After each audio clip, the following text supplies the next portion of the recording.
Operation Sindoor ಇದು ಪಾಕಿಸ್ತಾನದ ಜನರನ್ನ ಗುರಿಯಾಗಿಸಿ ಭಾರತ ಮಾಡಿದ ದಾಳಿಯಲ್ಲ. ಇದು ಉಗ್ರರಿಗೆ ಟ್ರೈನಿಂಗ್ ಕೊಟ್ಟು ಭಯೋತ್ಪಾದಕರನ್ನ ತಯಾರು ಮಾಡ್ತಾ ಇದ್ದ ಫ್ಯಾಕ್ಟರಿಗಳ ಮೇಲೆ ನಡೆದ ದಾಳಿ ಅನ್ನೋದು ತಿಳಿದಿರಲಿ. ಇದೇ ಕಾರಣಕ್ಕೆ ವಿಶ್ವಸಂಸ್ಥೆ ಸುಮ್ಮನೆ ಇರೋದು. ಭಾರತ ಕೂಡ ತಾನು ನಡೆಸಿದ ದಾಳಿಯ ಬಗ್ಗೆ ಸಂಪೂರ್ಣ ವಿವರಣೆಯನ್ನ ಸಾಕ್ಷಿ ಸಮೇತ ಕೊಟ್ಟಿದೆ. ಉಗ್ರರಿಗೆ ಪಾಕಿಸ್ತಾನ ಆಶ್ರಯ ನೀಡಿದ ಜಾಗಗಳಲ್ಲಿ ಮಾತ್ರ ಭಾರತ ದಾಳಿ ಮಾಡಿ ಹುಚ್ಚು ನಾಯಿಗಳನ್ನ ಹೊಡೆದಾಕಿದೆ. ಆದರೆ ಕಚಡ ಬುದ್ಧಿಯ ಪಾಕಿಸ್ತಾನ ಮತ್ತೆ ಭಾರತೀಯರ ಅಮಾಯಕರ ಪ್ರಾಣ ತೆಗೆದು ತಾನು ಎಂಥ ಕಂತ್ರಿ ದೇಶ ಅನ್ನೋದನ್ನ ಪ್ರಪಂಚಕ್ಕೆ ಮತ್ತೆ ಮತ್ತೆ ಸಾಬೀತು ಮಾಡ್ತಾ ಇದೆ. ಹೌದು, ಭಾರತ ಉಗ್ರರ ನೆಲೆಗಳ ಮೇಲೆ ನಡೆಸಿರುವ ದಾಳಿಯಿಂದ ಪಾಕಿಸ್ತಾನದ ಕರುಳು ಚುರಿ ಎಂದಿದೆ. ಕೋಪಗೊಂಡಿರುವ ಪಾಕಿಸ್ತಾನವು ಗಡಿ ನಿಯಂತ್ರಣ ರೇಖೆಯುದ್ದಕ್ಕೂ ಗುಂಡಿನ ದಾಳಿಯನ್ನ ನಡೆಸಿದೆ. ಜಮ್ಮು ಕಾಶ್ಮೀರದ ಪೂಂಚ್ನಲ್ಲಿ ನಡೆದ ದಾಳಿಯಲ್ಲಿ 10 ಮಂದಿ ಭಾರತೀಯ ಮುಗ್ಧ ನಾಗರಿಕರು ಪ್ರಾಣ ಕಳೆದುಕೊಂಡಿದ್ದಾರೆ. 38 ಮಂದಿ ಗಾಯಗೊಂಡಿದ್ದಾರೆ. ಪಾಕಿಸ್ತಾನ ಎಲ್ಒಸಿ ಬಳಿಯ ಹಳ್ಳಿಗಳ ಮೇಲೆ ಫಿರಂಗಿ ಮತ್ತು ಮೋಟಾರ್ಗಳಿಂದ ಶೆಲ್ ದಾಳಿ ನಡೆಸಿದೆ. ಇದರಲ್ಲಿ ಒಬ್ಬ ಮಹಿಳೆ ಮತ್ತು 2 ಮಕ್ಕಳು ಸೇರಿದಂತೆ 10 ಮಂದಿ ಅಮಾಯಕರು ಸಾವನ್ನಪ್ಪಿದ್ದಾರೆ. ಇದೇ ನೋಡಿ ಭಾರತ ಮತ್ತು ಪಾಕಿಸ್ತಾನದ ನಡುವಿನ ವ್ಯತ್ಯಾಸ. ಭಾರತ ಉಗ್ರರನ್ನ ಹತ್ಯೆ ಮಾಡಿದ್ರೆ ಅದ್ಯಾಕೆ ಪಾಕಿಸ್ತಾನಕ್ಕೆ ಅಷ್ಟೊಂದು ಕೋಪವೋ ಗೊತ್ತಿಲ್ಲ. ನೇರವಾಗಿ ಹೋರಾಡುವ ತಾಕತ್ತು ಇಲ್ಲದೆ ಮತ್ತೊಮ್ಮೆ ಭಾರತದ ಅಮಾಯಕ ಜೀವಗಳನ್ನ ಬಲಿ ತೆಗೆದುಕೊಂಡು ನಮಕ್ ಹರಾಮ್ ಕೆಲಸ ಮಾಡಿದೆ.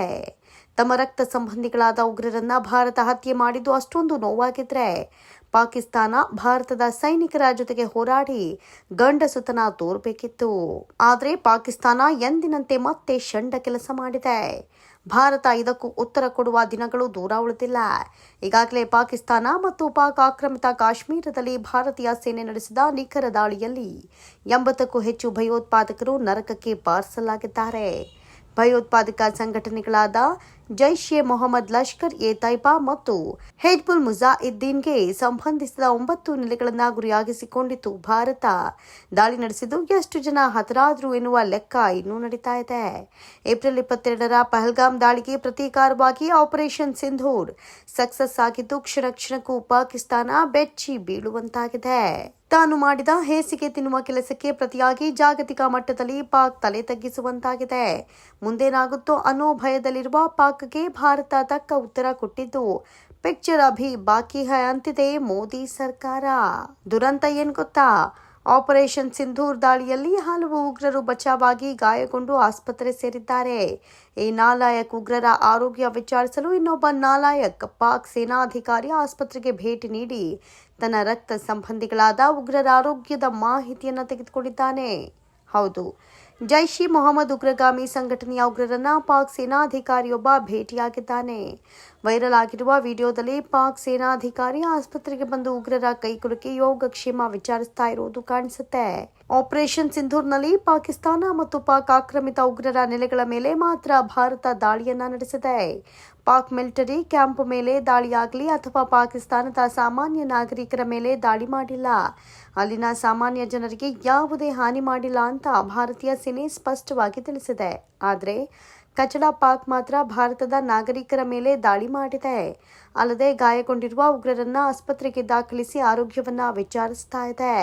1971ರ ಯುದ್ಧದ ನಂತರ ಮೊದಲ ಬಾರಿಗೆ ಭಾರತ ತನ್ನ ಭಾರತೀಯ ಸೇನೆ, ವಾಯುಪಡೆ ಹಾಗೂ ನೌಕಾಪಡೆಯನ್ನ ಬಳಸಿ ಪಾಕಿಸ್ತಾನದ 4 ಜಾಗಗಳಲ್ಲಿ ಮತ್ತು ಪಾಕ್ ಆಕ್ರಮಿತ ಕಾಶ್ಮೀರದ 5 ಕಡೆ ಇದ್ದ ಪ್ರಮುಖ ಮತ್ತು ಬೃಹತ್ ಉಗ್ರರ ನೆಲೆಗಳನ್ನ ಭಾರತೀಯ ಸೇನೆ ಬ್ಲಾಸ್ಟ್ ಮಾಡಿದೆ.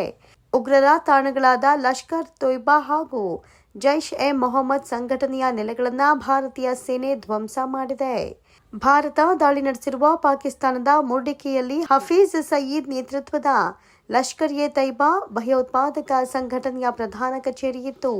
ಪಾಕಿಸ್ತಾನದ ಪಂಜಾಬ್ ಪ್ರಾಂತ್ಯದ ಭಲ್ವಾಪುರದಲ್ಲಿ ಮಸೂದ್ ಅಜರ್ ನಡೆಸ್ತಾ ಇರುವ ಜೈಷ್ ಎ ಮೊಹಮ್ಮದ್ ಉಗ್ರ ಸಂಘಟನೆ ಇತ್ತು. ಇದೀಗ ಅವು ಉಡೀಸಾಗಿವೆ.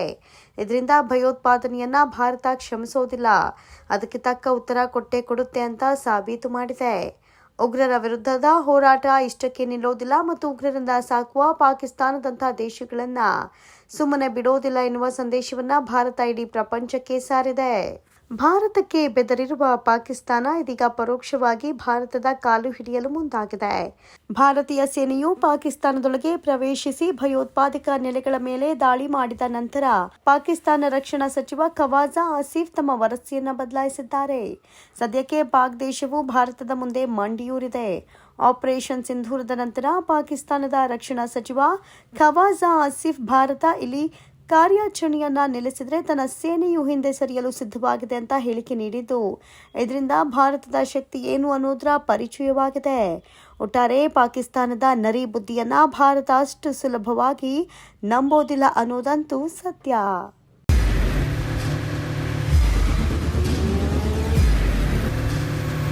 ಪ್ರಜಾಮಾರ್ಗ ನ್ಯೂಸ್, ಇದು ಜನಸಾಮಾನ್ಯರ ಧ್ವನಿ. ನಮಸ್ಕಾರ. ನೀವು ನೋಡ್ತಾ ಇದ್ದೀರಾ ಪ್ರಜಾಮಾರ್ಗ ನ್ಯೂಸ್. ರಾಷ್ಟ್ರದ ರಾಜ್ಯದ ರಾಜಕೀಯದ ಬಗ್ಗೆ ಹೆಚ್ಚಿನ ಸಿನಿಮಾ ಅಪ್ಡೇಟ್ಗಳಿಗಾಗಿ ಫಸ್ಟ್ ಲೈಕ್ ಮಾಡಿ, ಸಬ್ಸ್ಕ್ರೈಬ್ ಆಗಿ, ಹಾಗೆ ಫಾಲೋ ಕೂಡ ಮಾಡಬೇಕು.